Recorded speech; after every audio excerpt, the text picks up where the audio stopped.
Sebelum saya ngaji Minhajul Thalibin saya cerita, ilmu itu apa? Ilmu itu sederhana, sesuatu yang mudah. Karena ilmu itu fitratallahi allati fataran nasa napa? Misalnya begini, saya orang miskin, nggak punya apa-apa. Sudah nggak punya apa-apa, nggak punya jabatan, terus keluarga yang nggak pati loyal, mungkin istri ada ngidolakan kita, bahkan anak kita sendiri juga nggak ngidolakan kita. Itu kan sial-sialnya orang, anak kita aja nggak pernah ngidolakan kita. Tapi untuk bahagia itu sebenarnya sederhana.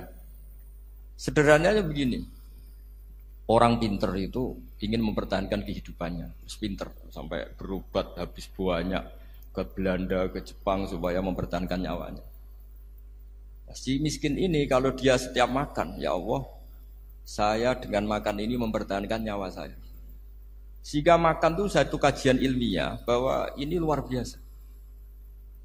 Bahwa orang punya Alphard, punya uang 1 miliar, itu tidak mempertahankan sesuatu yang pokok, yaitu nyawa. Orang tidak punya Alphard itu hidup, nggak punya uang 1 miliar hidup.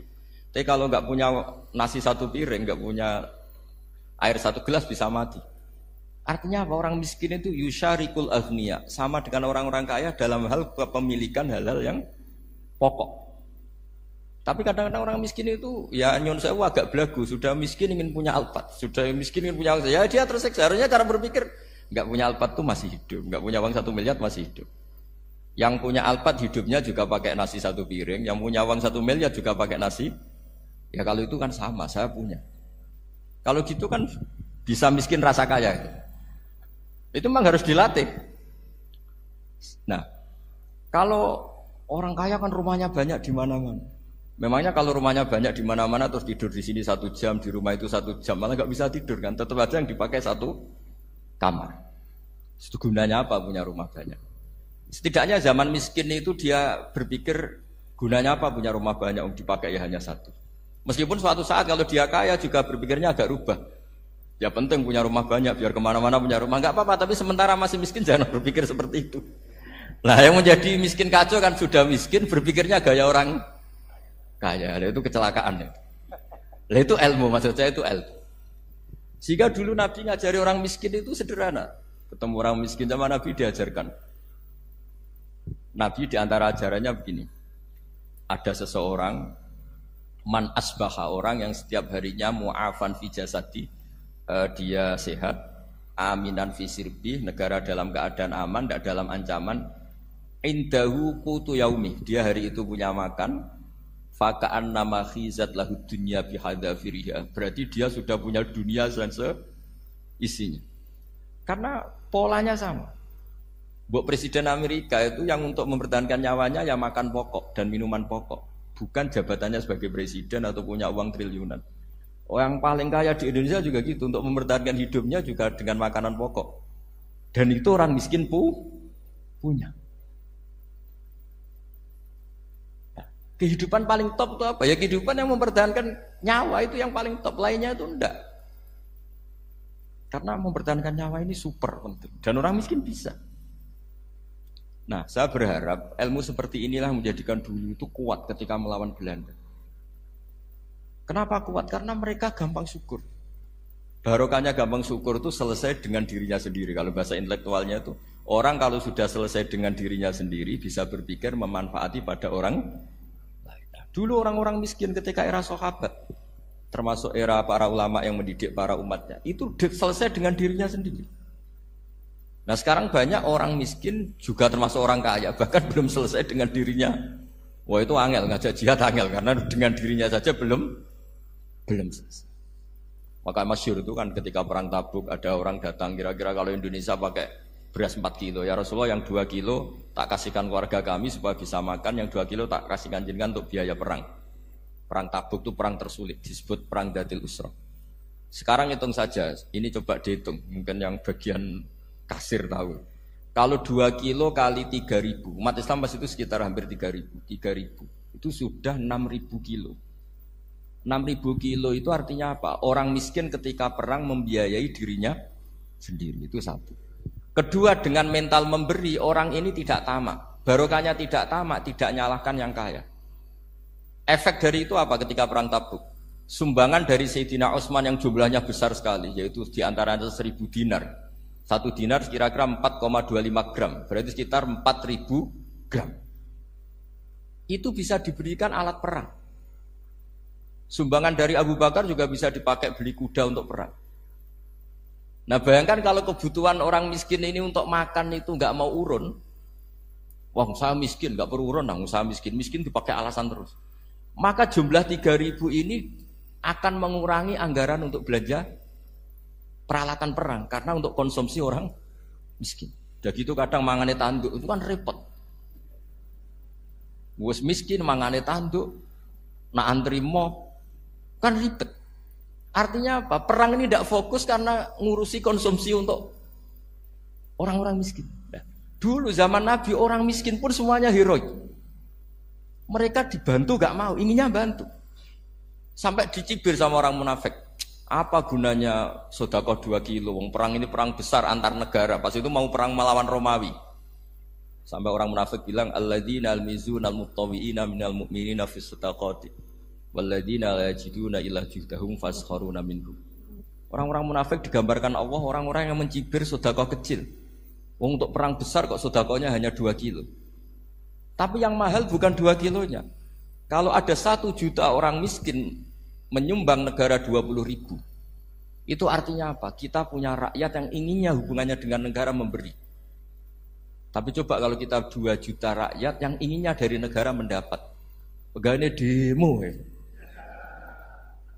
Nah ini ajarannya Nabi yang luar biasa. Dulu Nabi itu bisa mendidik orang miskin pun bermental memberi.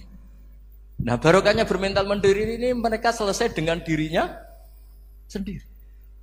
Coba kalau mereka tidak bawa makanan sendiri ketika perang, mungkin kuda yang untuk perang, terus mereka berpikir, "Bu ini saja disembelih supaya kita bisa makan." Ribet kan?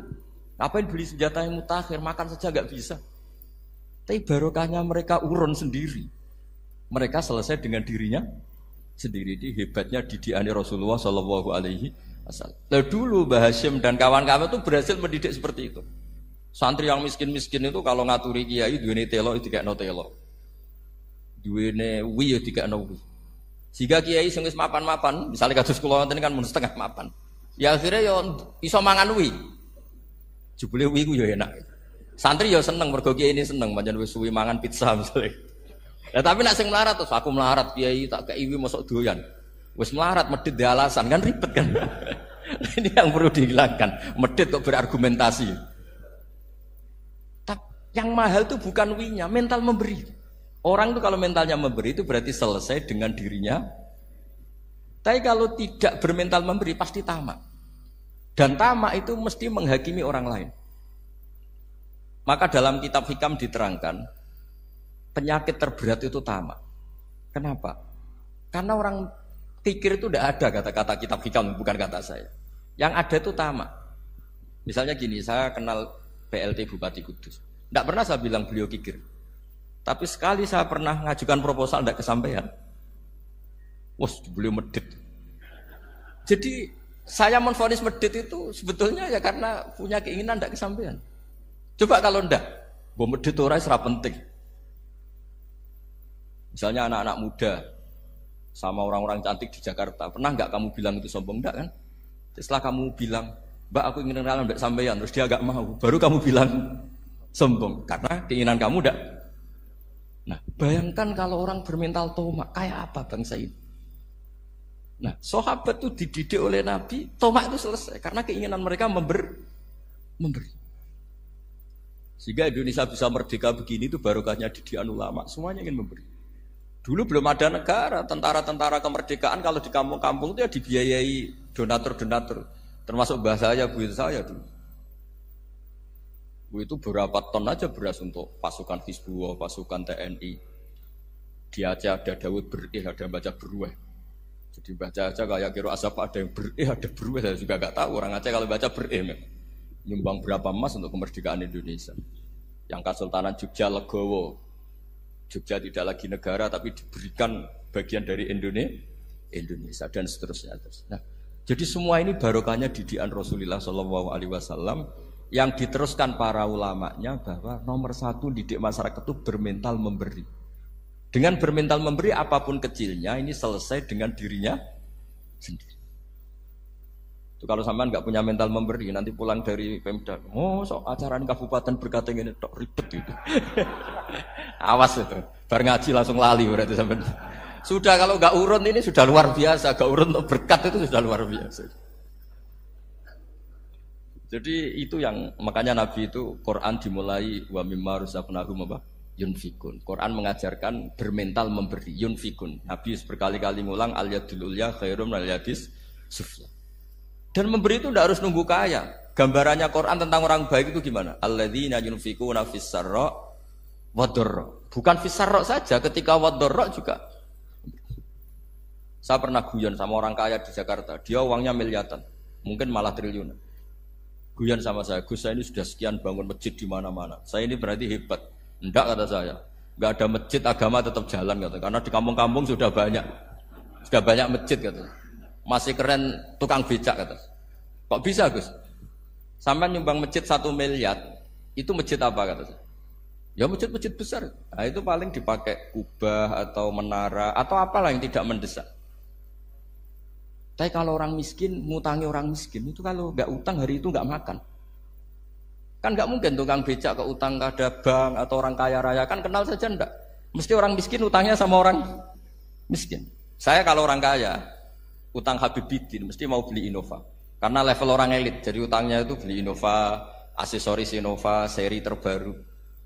Tapi kalau orang miskin sama orang miskin utangnya itu beras untuk nyawa.